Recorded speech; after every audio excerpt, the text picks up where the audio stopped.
just like that. Oh, I got a mic check. Get me with the mic check. Mic check, mic check. Yabba dabba, mic check. Wait, should I put my hair? Like, this is my new thing I've been trying to figure out. And everyone can kind of, you know, hair in front of the ears or behind the ears? Because I'm a behind the ears kind of girl. Let's see behind. I love starting a podcast. Looks great. With a visual component. For the people driving to work, good morning. Good morning. And for the people driving home from work, good afternoon. And you know what? For the people that Wait, did you say behind or front? I didn't listen to you. I think both look really great. For the people that are just taking a little morning stroll, afternoon stroll, evening stroll. Happy walking. How are you doing? Enjoy that walk. Take a look at the trees. If you just answered, couldn't hear you. Because that's not how it works. For the people that are doing the dishes and they just need something to do while they're doing the dishes. Yeah. What's your dishes? You're doing a really good job. What's your dishes go to right now? To be honest, I haven't been listening to anything when I do dishes. It's kind of more of a self-reflection time. Great. Great. What, so what have you been listening to was actually my question. Just in general? Podcast wise, yeah. Podcast or wise. YouTube wise. Are you still in Hive Mind? Yeah. Forever? Kind of on the same things that I've always been on. Great. A little bit. I love Hive Mind. Your mom's house? I've been on, actually not really. I listen more to Bad Friends. Oh yeah? Yeah. Do you love it? Yeah. And also, I've been watching. Well, you listen to it, so I've been watching more, just like long form YouTube video interviews. I watched the Tyler the Creator one. What's that one? It's on this show called Mavericks. Okay. And it's just him talking about the things that he's been doing, what he's created, what it's like to be him. Yeah. He has so much self-belief. It's actually insane. Really? Yeah. I gotta watch that. Is he still on his like quirky No. shit? He's really like. Which I like. I love Tyler the Creator. He's really grown up. And I'm on that shit too. He's cool. I really like him. Watch that. Listening to slash watching the Biba Doobie Rick Rubin interview. Yeah, I need to watch that. It's like an hour, right? 2. Fuck. 2 hours. I love her. And Rick Rubin's a great guy, the GOAT. And so that's kind of my go-to. That's your go-to? What about you? I'm listening to the Lonely Island Seth Meyers podcast, and I'm on... are you? Yeah, I know. I've talked about it. I'm on the Hot Rod episode too, the second half of it. So that's what I've been listening to. And I'm in my absorbing era. Okay. And by era, I mean probably a couple of days. Absorbing meaning just like taking in as much information. Taking in info. Yeah. Learning, watching. We're going to go to the museum after this, which I'm actually really excited about. We're kind of doing like a staycation. This is a really stupid thing to say. It just is so basic. No. But learning is really important. Continuing to learn past, because people stop. People stop. I know. I've stopped. People stop. Well, you never stop learning because life happens and you learn from life. Yes, but more so like learning a new skill or a language or a new fact, learning about something. People stop doing that after a certain point. Yeah. And they guilty. And they don't. Didn't start, never started. Not everybody, obviously, but it's easier to stop learning things when you get into the routine of being an adult. Yeah, absolutely. I won't let that happen. I'm going to go to the museum and I'm not, and guess what? I'm going to look at the things and I'm going to go, whoa. And I'm not even going to, I'm going to read one sentence and then stare at it and notice someone watching me read the description and never read it, never take it in because I'm just thinking about how I am to other people and if they think I'm dumb or if they think I'm reading it when I'm not and they've caught me. Museums are important to, you know, they're important. Like it's important to go, oh, right. Oh. I'm going to, like, it really is a reminder of mortality. Oh, that's what you're thinking. Okay. Of you respect from before, respect the other So we're talking history museum. We're going to Museum of Civilization, right? Of natural history. Natural history. Yeah. I think I've been, but you've never been. I haven't been, but you are, okay. That's what you mean though. I'm not like, you go to an art museum, you're not thinking that stuff. No, I'm like, in like a cool way. I'm like, oh, right. This will end one day so why don't I just have a blast while doing it? Yeah, that's exactly right. I tell you this all the time. But a thing that makes me very sad is that I won't have, that there will be an end to our friendship and us knowing each other. Maybe. Okay. Well, if you want to think about it like that. Sure. But you know what I mean? And that fucks me up. And including all my friends. You'll always know. Family. I go, whoa. Me. And I'll always know you though. No, I know. That's the difference. I know. I don't want to think about it. But anyways. I might not be around. Don't say that. Don't say that. You might not be around. I appreciate you so much, Kyle. I appreciate you. We watched the Robin Williams documentary and what you just said, I thought we were going to do like highs, like we had a great weekend and then dip into the low. We're going to get there. But we are just going. No, it's not that low because it's exactly what you're saying in that we're watching this thing about Robin Williams, his life, everything that he did, the impact that he had on so many different people, all these different things. But even though he's gone, his legacy lives on. Of course. And it made me think of that scene from Dead Poets Society. Carpe Diem. Yeah, where he's like, look at these trophies and these pictures. That's going to be us at the museum. And listen to them. They're whispering to you. And then he's like, yeah, seize the day. Carpe diem. It's true. It's cool. It's so true. Seize the motherfucking day. Grab it by the dick and balls. Ride it all night. Whoa. Make it, what? Make it That's what? what they say. Make it clap. Make it come. I'm sorry about that. Our parents both watch this because we don't live at home, so this is their only connection to us. Which is cool. My mom sent me a text this morning and she said, I loved the little bit about lunches in the last one. God. What? And then whenever you're around my family, I'm around your family, we're both like this. Hi. I'm a good little. Yes, please. Thank you. Yeah. No. But people have to know the real side. I know. People have to. It's for your entertainment. For your entertainment. What is your... What did you take away from that Robin Williams documentary? Oh my God, so many things. He was kind of, from what I gathered, he was a bit almost too crazy when he first, like he needed that to do the things that he did, but kind of like he became a better person throughout his life is something I think I grasped and was kind of, not that he was a bad person, but he was just kind of like, little like love, an addict in every sense of the word, for comedy, for drugs, alcohol, validation, women, all of it. Yeah. And like, I think that really is a driving thing that can make you do crazy things and that can make you have a really an amazing career. But also just he's somebody that follows gut, doesn't think. He's always open. You know what I mean? His channel's always open and like he's not overthinking anything until he's not on performing and doing what he does. But, and then it, all comes in. But like, it was, somebody that's just like once in a lifetime, like just an absolute legend. And I'll never be like that. And very few people will be like that. And, but he did so much while he was here. He died like 63 or something. And like, I'm like, fuck. I think I had not that I didn't have any idea, but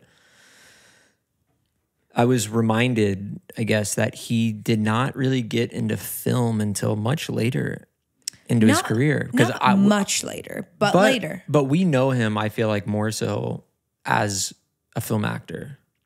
Yes, that's when he became A-list. That's right. I don't know him from Mork and Mindy and no, but he went to things that he was doing beforehand. I really don't. He's also somebody that like, which I respect, and you know, actors come from many different places, but like I like when an actor has like training and like he went to like Juilliard and found his way, and it was like not a thing that was like he was just plucked off the street. He like went to school and he did the work, and then you know that's obviously not enough to you know, you get tools to use, but like what am I trying to say? Yeah, and then he did a show and gained confidence, and then continued, and yeah, I mean, I don't know if this is a woman or man thing, but like if I were a man watching that doc, I'd go, okay, I have a lot of time. I just sneeze. Bless you. But as a young woman, I go, do I have a lot of time? But I think I do. You have so much time. It's I actually hope so. crazy. I have something so... It's a booger, and I can see it. It's not a booger. No, I literally see a booger. It's not a booger. Okay. It is a little like tickly thing right on my nose. I'm going to sneeze again. Okay. In unison, everybody go, Bless you. Bless you, Kyle. Bless you, Kyle. Bless you, Kyle. What did you learn? I did not realize he was such a ladies' man, for lack of a better term. I didn't realize that. I knew that young in his career, he was doing some drugs. I also didn't know that he was like sick. I thought... Yeah, I didn't know that. Like I didn't physically know sick. I didn't realize that he had like, you know, a big heart surgery and all of these things prior to... I think it's also like just because it seemed to be that he was sober for a long time and then kind of had a bit of a relapse, then came out of it. Like he wasn't like drank his life away kind of thing. But like, obviously it's just, you know, comedians, because even like Chris Farley or someone like that, like their heart is just acting. It's just so different. Like, like the highs you're seeking are very high. Yeah. To like where your body is like not able to handle something like that. It is also another reminder that that type of performance and the things that he was doing and how much energy he gives and just everything that he does to perform is quite taxing physically. No, completely. Like he went 1000%, didn't leave when you give that much, when you give that much to a performance, to a crowd, to a person, a couple of people in a room. Constantly. Yeah, when you leave there, it can be. I struggle with that of like nothing, not comparing myself to Robin Williams at all. But like, but it's okay. Regulating. But you are a comedian that performs on a stage, and I would like to be able to do that. And you give a lot when you perform. Definitely. So don't say like I don't want to compare myself because just because he's Robin Williams doesn't mean you can't. But the thing that people don't see is the regulating, because you can do those things, but then you can't go out and party or like for example, you know, before a show, I've been doing this a bit longer than you have, and I'm like, I don't want anyone backstage. A bit longer? Maybe like 9, maybe 8 or 9 more 9 years longer than I have. And I didn't perform. The first time I ever performed comedy on a stage was in March of this year. That's crazy. And you're having a great time. So you've been doing it quite longer than I have. The only thing I'm saying is like, you can't, and now watching him, I go, fuck, I gotta go harder. In like a great inspiring way. Yeah. But like, I don't like when people who aren't part of the show are backstage. It's not, because there is definitely, actually, it's not that different. It can be. It's not a rock show though. It's like, I went on tour. I've done a, tour before musically. And sometimes it can be like a party-ish. Yeah. Behind the I don't want to be in the doing green that. room and whatever. Like before you go out, you're getting like amped up, having some drinks, whatever. But I definitely prefer like the Atlanta show. It's just the three of us. It was me, you, and Connery. That's it. And you and I were both almost napping on the couch just right before the show. Ate some food, sipped a Diet Coke, and we head out there. That's like, it's just, and not that we're older, but like, I'm not 22. And there is a difference of, well, what am I trying to say? That anyways, it's just, you have to regulate and like to not feel like Central C. I think I've talked about this before. He talks about how he like doesn't have those highs at a show. And in a way, I kind of get that. And I'm like, that's probably better for your mental health and like longevity. Physical health too. Yeah, because every show that we do, which I've talked about maybe in the last day. Anyways, I'll repeat it. I felt a deep lull and depression in between. We had 2 LA shows, a 7 p.m. and a 10 p.m. And in between, I was like really fucked up. I was just like, what? Like, what? I don't even know. You have an expectation of how you're supposed to feel, how the show went, meeting people, all these things. And that was a big learning thing for me of like, oh, and I'm trying to be great. I'm expecting myself to feel grateful and to feel gratitude and to think, which I do feel, but not, there's a lot of expectations of how you're supposed to feel during shows and during these moments of like exerting energy. Totally. And when you don't feel that, you're like, something's wrong with me. And anyways, just trying to regulate. That's it. Whatever. Regulate that. Anyways. Good doc. Recommend. If you haven't seen it. Oh my God. You gotta see it. I miss him. It's crazy. I think he's someone that like reminds everyone of their dad. Or like, yeah. You know? Mm-hmm. Like I have that sort of feeling of like a dad feeling with him. He's very fatherly. In every photo you see of him, there's something in his eyes.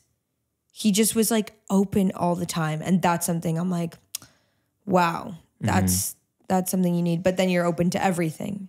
I'm in search of I'm in search of a therapist that's like his character in Good Will Hunting. Best of luck to you, because that's a movie. That's called a movie. And Good Will he's Hunting, an actor. But it's a documentary. And with that, I'll say episode 44! Episode 44. Get on the floor. Quite shake your ass, close to turn it more and more. episode 50. Kiss me, babe, some more. Kiss me more. Kiss me more. Kiss me, baby, some more. We're getting quite close to episode 50. Quite close. Which is pretty huge. We're getting quite close to a year. Fuck. Of doing this. It's not that. No, it is. It's kind of close. October. Pretty wild. A year of doing it. Woo! Crazy. And I don't, let's not get into it too much today. But this episode, let me just tell you, is going to be so good because 44 is my lucky number. Is it? Mm-hmm. Wow. 4s, 44, 444. What's something that's happened with the 4s? I don't know. It's just a good sign when I see it. Like, have you won the lottery or like? No, it just makes me feel good. 44 good. And 444. When we play craps, I always set the dice up 4 and 4 on the top, and give them a nice little throw.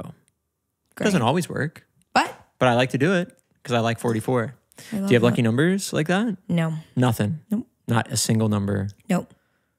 You don't like see a number out and you're like, no. Okay.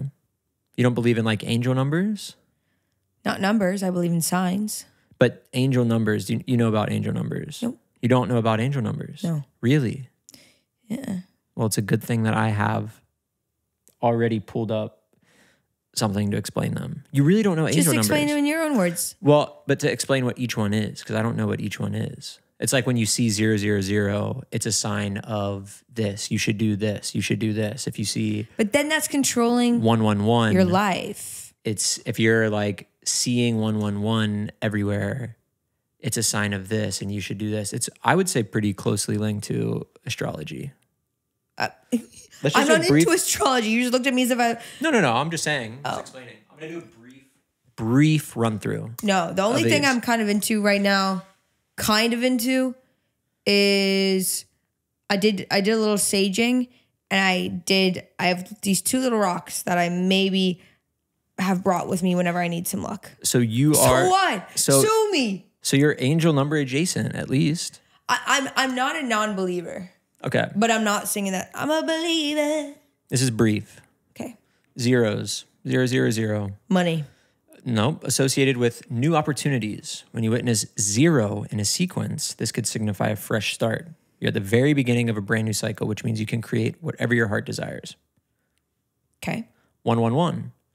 1 is a powerful manifestation figure. If you encounter 1 as an angel number, relish the opportunity to make a wish, set an intention, or plant a seed, as this is believed to indicate a green light from the universe. You're working with the extraordinary support from your angels, guides, or ancestors. So at that moment, the present and future are dynamically connected. Interesting. 222, which is my family's number. Wait, what was 1? I didn't listen to you. Manifestation figure. Great. It means like if you are seeing that, it's time to... You think of the thing you want. It's a green light to go ahead and let's make some shit happen. Okay. 222, which is my family's number. Yep. Suggests balance, trust, and alignment. Experiencing 2 in a sequence could mean that someone, either in the physical realm or spiritual domain, is helping you get where you need to go.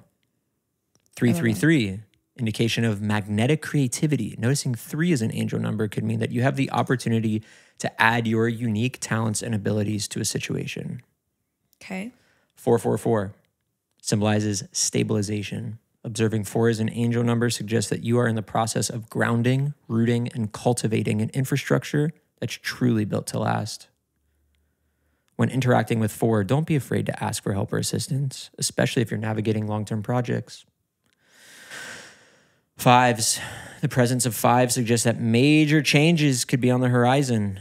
If you've been feeling stuck, stifled, or inspired, observing 5 as an angel number reveals that massive shifts might be in the works. For now, these transformations may be occurring behind the scenes. 666, although some may fear it, especially in a triplet because of religious associations with the devil or demon figures. With angel numbers, 6 has supportive, compassionate, and empathetic nature. 6 can be a gentle, much-needed reminder to treat yourself with kindness and understanding. Sure, things may not always go according to plan. Every time I look at the clock, it's 6:66. Well, there you go. It's time. If with the angel number 6 on your side, you know that you can choose how you want to interpret a situation, remembering that everything happens for you. Every time I look at the clock, it's 6:66. Every time. Mm-hmm. Isn't that crazy? What time is it right now? Okay, not now. Oh, wait, it can't ever be 6:66. Pranked! Get the camera. Gosh. Prank camera, because he wasn't listening to me. And I never listened to him. 777. Uh-oh.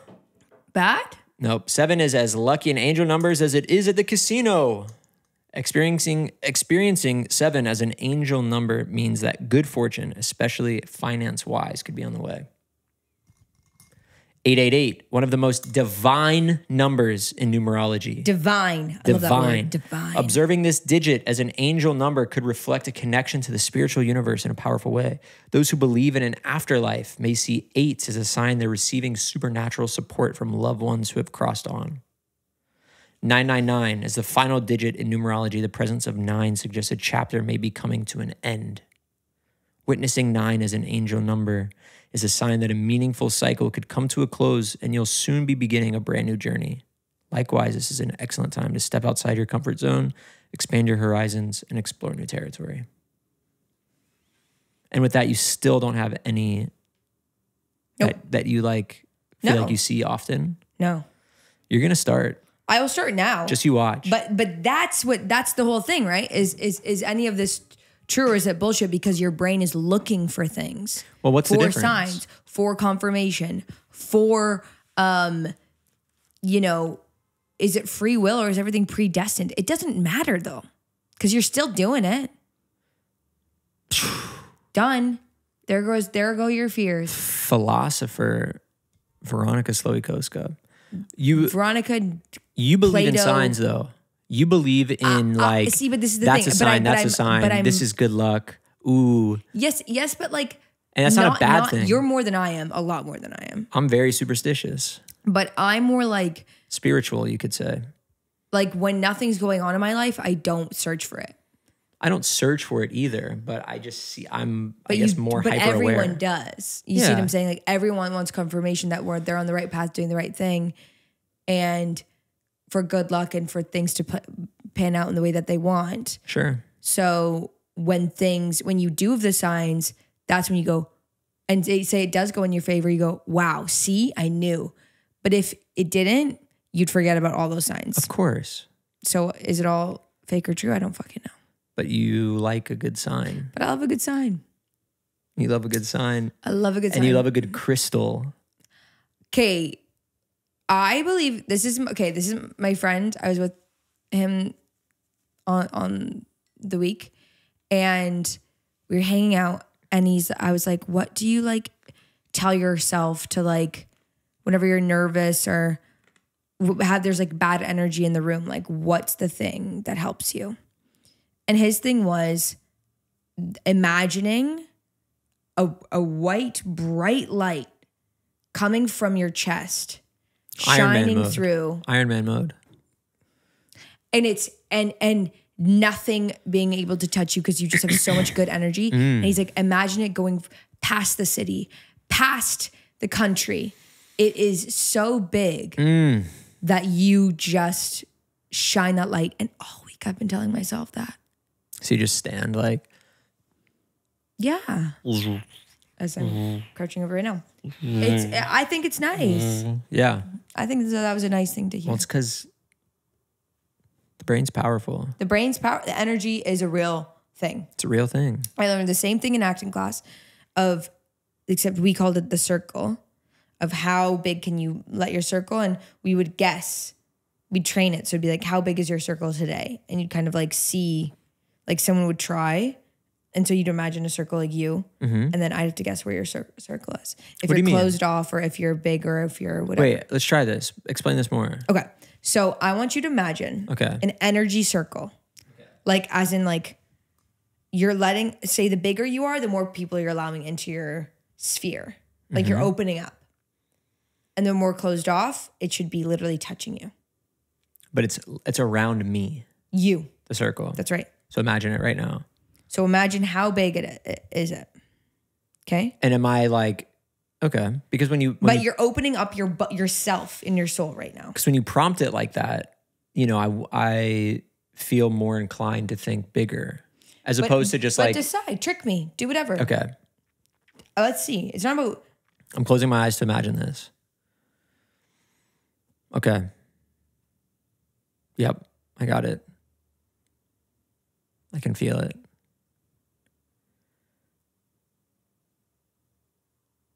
It's around me. It's as big as this room. It's not. How big was it? It's like hula hoop size. But like a big So you're hula closed hoop. off. So I'm not in your circle. Oh, like literally right now. Yes. Oh. I don't have to be. If that means you're closed off. That means like it's not good. Well, that's not what I was thinking. You know what I mean? Okay, let me try. I was thinking more so like how many people could fit inside of that. No, Dinky. No, it's like, it's about you. Do you see what I'm saying? It's about being vulnerable and like. I don't know if I get good energy. Right? You're not understanding it. I don't know if I get this exercise. You're not listening to me. That's the issue. I am listening. You're half listening to me. I'm listening fully. Okay. I'm fully listening. I just don't think I understand it in the same way. We're going to move on. No, because I want to see yours. Okay. Do you understand now? It's not about putting people in it. Yeah. It's about just expanding. Sure. I like that. How open and vulnerable am I right now? Am I welcoming? Am I a good energy, or am I closed off and no one should come towards me because I won't let you in? Yeah. So you, by making it the size of a hula hoop, we're closed off. Because you are currently right there, so you can't. No, because if it's the size of a hula hoop, I'm right here. I'm not in it. Like, that's what you're saying. Because you are on the outside of that. Yes. In this moment, I'm not right going to now. move. Yes. Okay. See what I'm saying? Yeah. Okay, so right now, even though that pissed me off. That shouldn't piss you off. No, it didn't. It didn't. I just don't like when people just don't understand like what I'm trying to say. Mm-hmm. Okay, here we go. Okay. Mm-hmm. Oh, my skirt is showing my underwear. Okay, 1 second.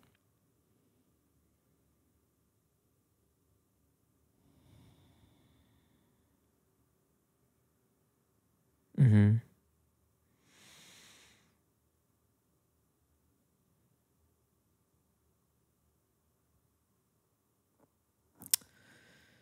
Sorry to the audio only listeners. Okay, you can go. Okay. Yes.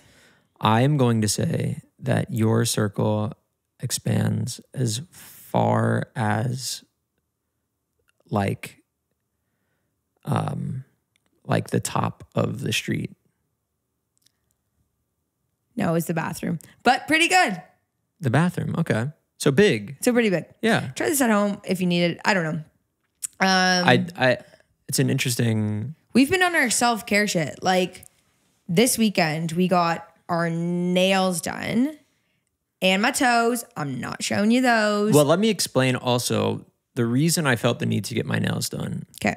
Was because I got my nails done another time and they put on, what do you call it? Shellac. They put on like the clear gel, which I did not ask for. Suddenly I just was getting it. I thought it was part of the treatment. I thought like it was just like a nice sort of little thin coat of something, but it was straight up just like clear nail polish, and you could feel it. Like just with your hands open like this, you can feel that there is shit on your fingernails, and I did not like that. And so I had them remove it. I had them go and remove it, but the toes, oh man, they went in on the toes. You had them remove it at the right time. Like they were on for like 3 weeks. Yeah. I would have gotten it off sooner if I could have, but that shit is expensive. But yeah, we did that. It's like $5 to get them off. Did the pedi, which you know I need. I need that. And then they come over and they offered a little back rub while I was getting my manicure done. So I took that. And then you dropped a bag yesterday. I dropped a bag. And then before that, we went to Othership. Oh, we went to Othership. God. We've 10,000% mentioned before, the one that we went to in Toronto. Fuck. But for the new listeners, Othership, okay, it's this crazy immersive sauna. We went in Toronto. Then we decided to come here then they opened up one here. So we're like, we're going. And we're going. It's amazing. It's very horny. Okay, I'll say that. I'm going to preface with that. Very interesting start. It's but giving. You go. It's giving Burning Man. Picture the similar type of people, maybe a bit more basic. We go. I'm not shading anyone, okay? But that's kind of the energy of like, if you're maybe wanting to swing with your partner, maybe go there. It's a sauna. A crazy take on it. Keep going. It is. I don't know. People that are open and try like wellness, whatever. Like a lot of people there are like, on their healthy shit. So giant sauna that could probably fit 150 people or something. It's huge. The biggest, according to their website, it is the biggest sauna in the United States. Yep. Which I do have to wonder how they have that information. Someone's got to know, right? Biggest sauna in the United States. So then you go to the sauna 15 minutes, okay?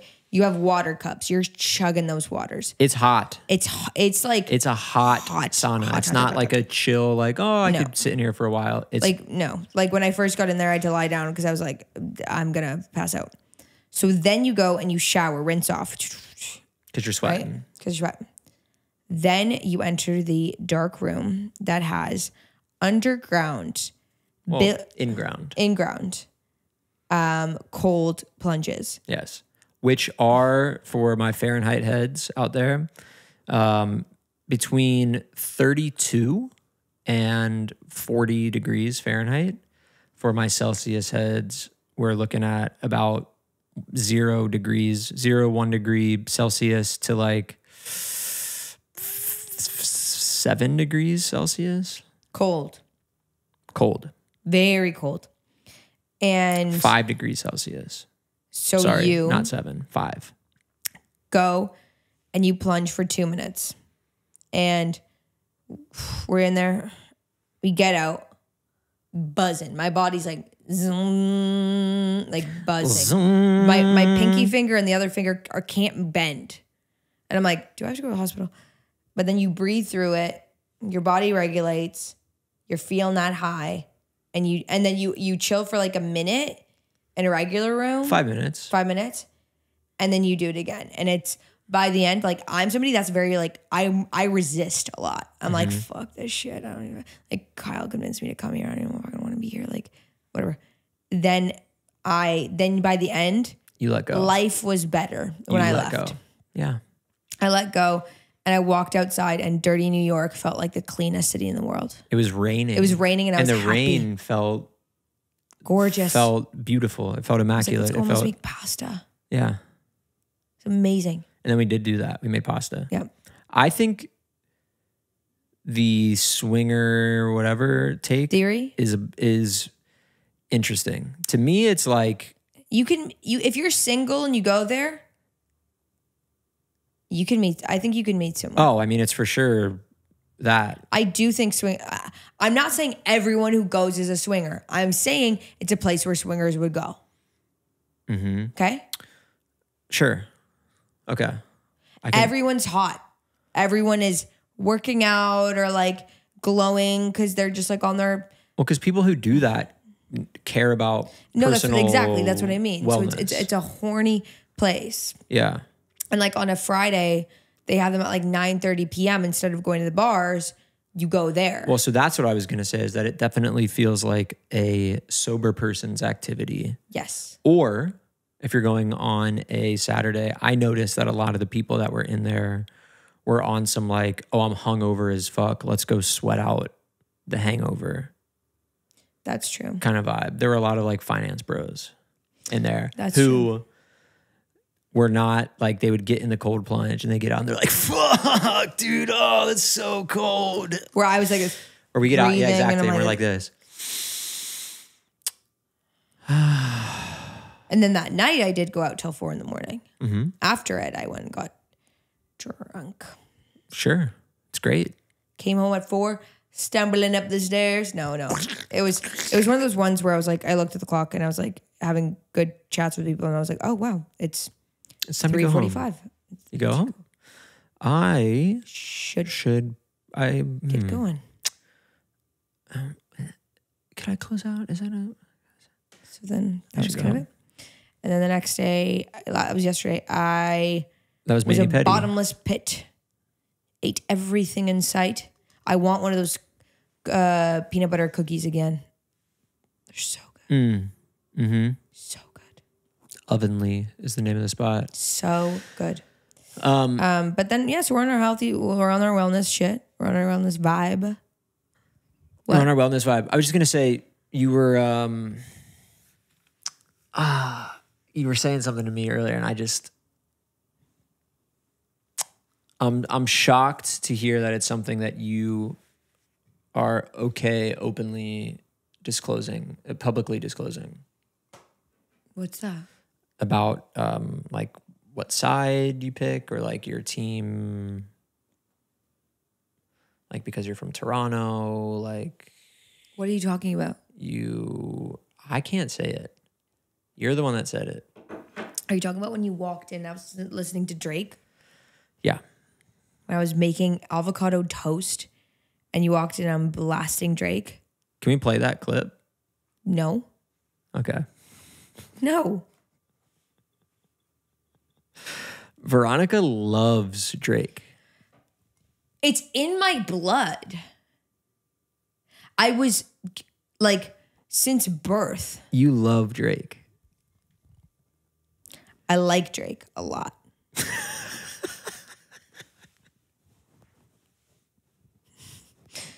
What? Settling on like a lot instead of love. Do I know every album? Do I know every song? We've talked about this. No, I don't. No. It's fine. Do I fucks with him? Yeah, I do. Yeah, it's fine. Am I like, listen, I don't fuck with him doing a lot of, I don't fuck with like Drake as a person. I don't know Drake as a person. But Drake as a business, as an entity. Okay, listen, I heard what he's done. I don't fuck with that. We don't fuck with that. We don't fuck with that at all. But it's such. There's not even a but. Yeah. I don't want to get in trouble. It's such old news, but did you see the video? No. The video of his doing. Yeah, exactly. I think I did, but I don't think I like actually looked. Of his Jimmy. He's well endowed, right? His name's Jimmy in Degrassi? Degrassi, right? Yeah. So the video of his Jimmy. Did you see it? Yeah. You did see the video. I kind of remember it, but I don't. It's like massive, right? It's one of those things where like it's massive. You hear about it. You hear about that video. Yeah. You hear about it, and no matter who you are, you're going. Well, I gotta see it. Of course. Doesn't matter. Straight, gay. Everything in between. Yeah. Everything outside and in between doesn't matter. Yeah. When you hear that there's a video like that, you have to find it. Yeah. Which is I feel bad about which is not right. It's not. Kyle. It's not right. But it's true. That was leaked of his. It's true. Yes. Oh, it's not right that it was leaked? Or it's not right that he said that to somebody and now the world is looking at it? It's not right that we all want to see it. Yeah. Okay. Me standing up for Drake? Yeah. But. Well, I don't know. We can't get into this conversation. Okay. But. Because everyone's got to know. Anyway, his new songs, they're pretty good. You like them. I like the middle one. The middle one. Yeah. Blue, green, red or whatever? That one. Red, green, blue? I like that one. But listen, Kendrick won. I understand that. And I understand that.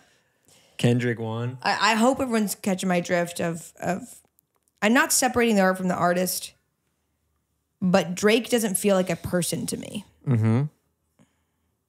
Drake feels like a mascot. For the 6. Yeah. Drake's kind of like Jared from Subway. I'm just kidding. Yeah. No, they have a similar energy. I'm kidding.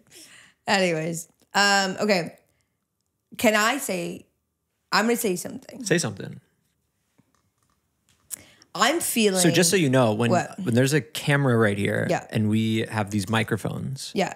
The idea is that we say something. I was talking to some friends who are starting a podcast this weekend, and they were like, so what do you guys talk? Do you guys have a plan? I was like, no. They're like, what do you talk about? I was like, anything. The people I'm thinking that you're talking about? Yeah. I was like, no. They're like, okay, great. We don't have a plan. I was like, okay. I was just going to say, do they have a plan? I don't know if I recommend it. I'll tell you what. What? Recommend starting? No, recommend not having a plan or not having a theme. Yes, because the themed ones, well, actually, no, I don't know. It just depends on what you're interested in. The themed ones can be good. Yeah. Because you're like, oh, I'm coming here for this. For a purpose. The ones that are not themed, you might just stumble into something that you had no idea you would ever hear. Also, I will say. Think about. Or maybe you get validated on something. You hear someone else have a thought that you had, and you go, that's exactly what I was thinking. That's exactly what that is. Right. These people think it. And we're going to stop talking about a podcast right Just now. saying. And right now. And 3 and 2 and 1. So this is what I'm going to say is I am feeling a deep sense of nostalgia, which I kind of like feeling nostalgic. When it comes, it doesn't come often for me. Mm-hmm. But when it comes and I go, I need it. And it's for a specific, it's for the fall. Yeah. Do you remember way back when we were on the couch, the little blue couch? Oh, God, great days. You guys remember that? Yeah. Because we were closer. You and I, we sat closer to each other. And man, I miss those days. The camera was so much closer. No. That's what you're nostalgic about? There is a nostalgia to that. Of course. But do you remember back when we were there? And I brought up nostalgia and a definition that my friend, our good friend Lee Murray, told me for what nostalgia is. Right, it was like a negative definition. Not that it's negative, but just what it is. That it's a subtle rejection of the present. Nostalgia is a subtle rejection of the present. Subtle. Like, okay, it's not, I wouldn't say that's a definition. I'd say that that's like, sure, a negative way to look at nostalgia. I don't think that's negative. The definition of nostalgia. No, it's not a definition. It's a definition. It's not the definition. It's a way to define something. No, that's a representation of like, that's a representation of the feeling. That's not a definition, because a definition is like looking back and feeling joy and a like happy sadness about a time in your life. Mm-hmm. That's more, or like a memory, or like that's just like some bullshit written on a fucking poster. The good old days. Yeah. Yeah. But anyways, may I? You may. Or is this a subtle rejection of the present? I was subtly rejecting this present, thinking about the past of that blue couch. It's beautiful. It's okay to do that. I love nostalgia. Me too. I'm not saying it's a bad thing. So may I, or Go ahead. Are we going to stay on this for 45 minutes? I'm hungry. I'm hangry a little today. You don't say. I'm sorry. Jeez. I said I needed to eat, and then we started. I would love to hear about the fall. Okay. Because I think I'm going to agree with you. Are you done talking, or? Mm-hmm.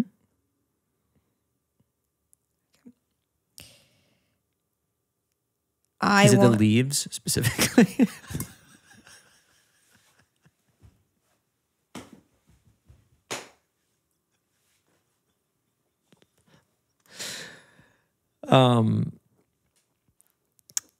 No, but come on. We're all ready for it.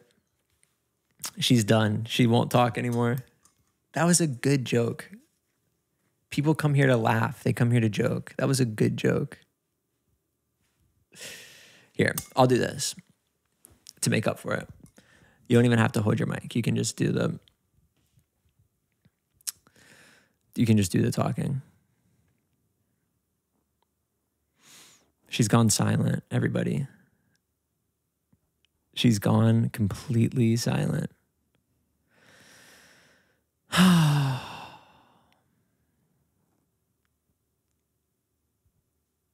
Stop. You can hear her sniffing and making little sounds with her nose and her mouth.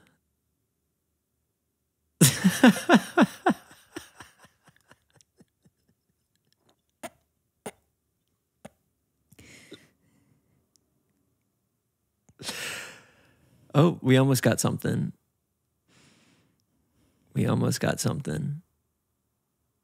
Okay, fine, I'll talk. I was ready to go for 20 minutes. Just silent? Yep. I was just going to see what you would do. Okay, I'm talking. You had to have known that was coming, that joke. Yes. But I did want to see what you would do if I never spoke again. I would keep going. And you were flailing. I would have kept going. Okay, don't do that. Okay. So I don't want to do that. I'm talking. I don't want to do that. Now I don't even want to say it. I want to hear it. I love the fall. I love being nostalgic. Specifically, I'm missing 2003 fall. John Mayer's playing the background. I'm at, specifically for my Canadians, Chapters, which is a bookstore. And there's like a coffee shop connected, like early Starbucks, but whatever, not Starbucks, but there's coffee bean art, and I am sitting with my mom. I'm having a hot chocolate, and we're saying that we're gonna go to the bookstore, but we actually just go to the coffee shop. What time of day is it? There's like fall. It's like crisp outside. What time of day? It's a Sunday and it's like 2 p.m. Yeah. And then I get a cookie or something. Yeah. And that's what I'm really missing. And I really want that. Guess what? What? It's coming. Oh, my Scorpio ass be like. Is fall your favorite season? Yes. Yeah. Definitely. Honestly? Beginnings. Oh, give me a beginning. Give me a start. And then Christmas. All of it. I love it. Who doesn't is my question. Who doesn't like fall? We should enjoy the summer while we're here right now. But I'm very that specific nostalgia of like Split Screen Sadness, John Mayer's playing, Norah Jones, Dido. They're blasting. Yeah. And I am just sitting there with my mom. I have my little hands. You're 8. It's 2003. I'm 8 years old, and I'm just like, oh my God, my sister's like super, super young, and we're just like all sitting. My dad didn't want to come because he's being grumpy. He's yelling at the phone. He's doing someone's taxes. My dad's an accountant. Yeah. But we go girls' day and we just go. I can't wait to have a daughter. Same, honestly. I want a baby. Okay. I want a baby. You want one right now? No. Okay. I have a lot to do before, but I really am wanting a baby and I want to start a family. I think like biologically, my brain and everything that I should like have something to take care of. I've also been looking at cats. We know this. You should get a little kitty. Oh my God. On a little gray guy. Would you go kitten or would you rescue Kitten. and get, okay. Actually, I say that, but if I go to the Humane Society or, is that what they call it here? I don't know. In rescue place. Yeah. And I see, if I bond with an older cat. It's game over. There's something about that. I just have to feel the energy. That's when energy's real. Totally. It's real, honey. Something about seeing a cat or dog that's like 4, maybe 5. And it's like I know. And then they just get here and they just know I'm home. There's something about that. That's really magical. I'm so vulnerable. These last weeks, I'm literally tearing up when you said that. Yeah. It's sweet. I need to rescue a cat. It's the best. I really do. Let's get you a cat. Okay. Fall for me. And he just comes in and we're petting him right now. Or her. Or her. Oh. Okay. Well, I guess you'd have to wait. I was going to say cat names, but you got to wait until you see the cat. I got to wait. That's an energy thing. But I want a cat. It's going to stink like shit in this apartment. You know what? I think you could train it to like. To what? Not shit? To use your toilet. But it does the whole, they need to kick and stuff. Mm-mm. Do you have a cat that uses the toilet? Mm-mm. No. As a kitten, though, it's going to fall in the toilet. Mm-mm. I have no idea what I'm talking about. I feel like maybe I've seen a video of a cat pooping in a toilet, but I have no idea. Does anyone know of like kitty litters or like things that just like don't smell as much? Especially when you live in a tiny apartment. We don't have a backyard. What do we do? But I would love. I want to say that you would maybe have to put it in the bathroom. But then also my guess after that is that like the shower getting all steamy mixed in with that's probably not a good idea. I think it might be this room. The podcast room. Yeah. Shit. Sorry. Fall. And it's because I am. Did you surprise me with a kitty? Of the system. Would I come home and then there's a kitty? if you're okay with that. Because that's also like, you come home, that could be like, think about the opposite, where like, that's true. I get one and you're like, that's true. This one, I don't like the way it looks. I feel like I love it. This one's a little mean. Don't surprise me. Don't surprise me. I'm not going to do that. But you're going to come with me? Yes. Well, you know who, okay. Do we go today? Do you know about, Howard Stern, right? Radio guy. Yeah.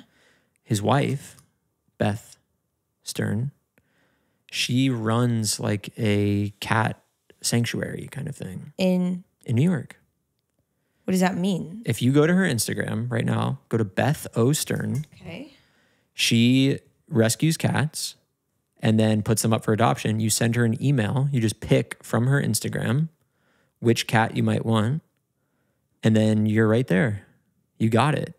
I actually did. I sent her. There was this one cat that I really wanted.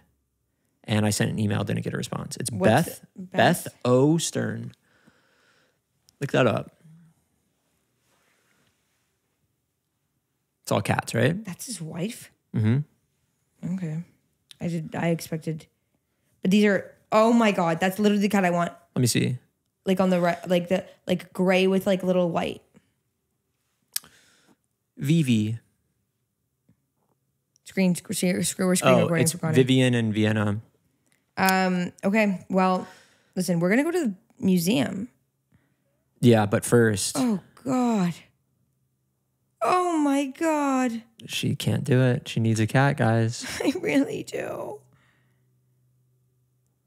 Oh, I really do.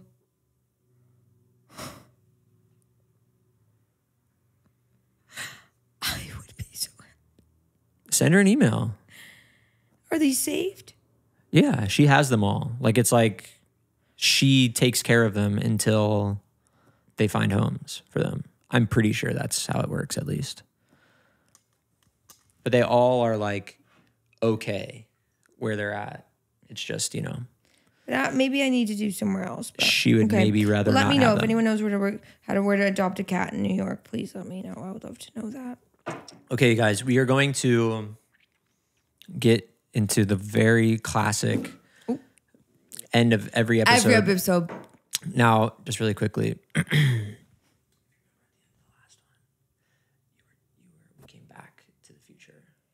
We went back in time previously and we came back to the future because you married Connery, who was your long-lost husband from the past because you've lived many lives. We came back to the future, but you were do a new one? You weren't waking up. We do a new one? You just want to do a completely fresh one? Yeah. Okay. Okay, so here we go. We are, you did not hear that conversation. We're thanking the night. So Connery, cue that motherfucking music. The music. Oh, gosh. Excuse me. Yes. How much for a sack of potatoes? Sack of potatoes? 20 quid. Okay. Tell you what, I'll take 2 sacks for 30 quid. Sir, it's not a pawn shop. I'm not down to negotiate. This is a grocery store. This is a market. Okay. It's 20 quid. 3 4 sacks. potatoes. And that's all it is. And you can get, 2 sacks, that's 40 quid. Let's do 3 sacks for 50 quid. You're not understanding me, sir. It's £20, 20 quid for 1 sack. So that was 60 quid for free. You see what I'm saying? Okay. How about we do, let's say... How about you pay the price? Because I don't need to sell to you. 5 sacks for 90. Okay, fine. Yeah. Great. Here you go. Thank you. Thank you. Oh. It seems me donkey is... Donkey? Oh, here he is. Got him. Okay. I'm gonna load these up. What? No, I've just never seen you before and you're really odd. Okay. Is that a compliment? No. Oh. Well, I just live town over, and you see we run out of potatoes. Okay. There you go. But now we've got the potatoes. Yep. Might I ask, you grow all of these on your own? No. My uncle does. I go and I get them, and then I just sell them. So I don't grow them, but it's my family. Yeah, it's a family business. Yeah. Who's your uncle? Dalik. Talik. Dalik. Dalik. Yeah. Dalik. It's like, there's Dalik. We gotta fix Dalik. You don't mean Dalik Owenfield? I do. What do you know? I'm sorry. Could I return? Do I know you? Could I return the potatoes? No, you can't. I gave you a deal.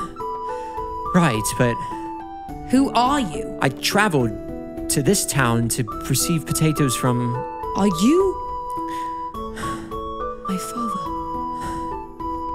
You're my uncle's brother, making you my father. Jeremy.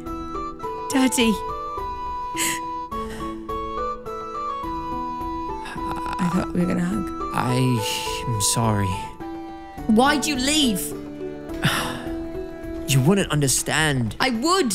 You wouldn't. I'm now a grown man, and you know that I would get it. Jeremy, I was in no place. I have 3 daughters of my own. Boy. I know exactly what it's like to be a father. Wait. You mean I have grandchildren? You do. 3 daughters, and you're never going to meet them. Take your potatoes and be on your way. Tell me the names. Take your potatoes and be. Tell me the names of my grandchildren. God. Finn Bruce, Sarah Dahlstrom, Katie Chase, Eric Burke,